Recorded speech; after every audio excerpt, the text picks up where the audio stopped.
আল্লাহ যদি হায়াতে বাঁচায় রাখেন 5টা বছর আমরা আপনাদের চৌকিদারের দায়িত্ব পালন করব। অতীতে যারা নির্বাচিত হয়েছিলেন তারা দেশের মালিক বনেছিলেন। আমরা স্পষ্ট ঘোষণা করেছি আমরা মালিক হব না, ইনশাআল্লাহ আমরা সেবক হব। আল্লাহই হচ্ছেন মজলুমের প্রকৃত বন্ধু।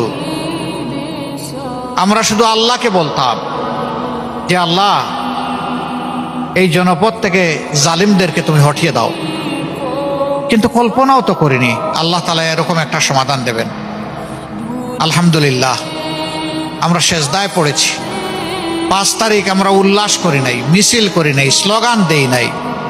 আমরা সেজদায় পড়ে কেঁদে কেঁদে আল্লাহ তাআলার শুকরিয়া আদায় করেছি নিজেদের জন্য, প্রিয় জাতির জন্য।